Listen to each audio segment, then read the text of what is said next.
sono particolarmente felice, contento, soddisfatto proprio perché siamo qui ad inaugurare la riqualificazione di questo ponte.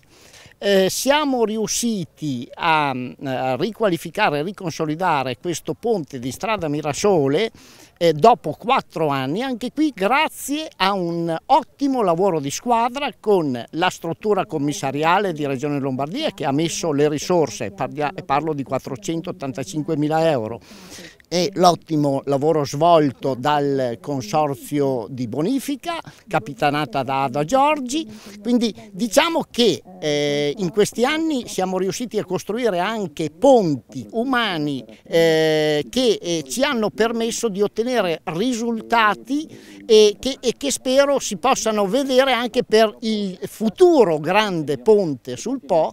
Penso che questo l'abbiamo anche dimostrato meritatamente sul campo in questi 5 anni del mio mandato amministrativo. Il ponte, che è sempre un ponte che collega una strada piccola, una comunità piccola, guardate quanta gente invece è presente oggi, questo è testimonianza di quanto ci si tiene a questa struttura, a quest'opera. Noi nel territorio abbiamo tanti ponti da sistemare proprio perché il territorio è ricco di canali, è ricco di corsi d'acqua e quindi i ponti inevitabilmente sono tanti e sono tanti in difficoltà.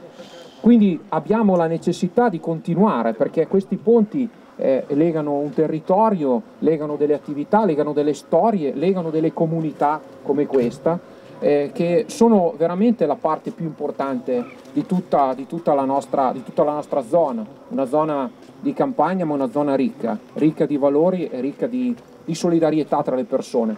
San Benedetto quando dà vuol dire che ha ricevuto tanto prima. Grazie Ada.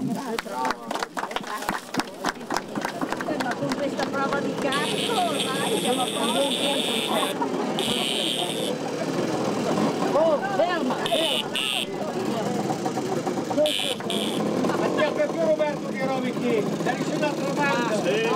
Siamo molto contenti questa sera di inaugurare il ponte, credo che siano molto contenti anche i locali perché questo ponte dà la viabilità a parecchie persone.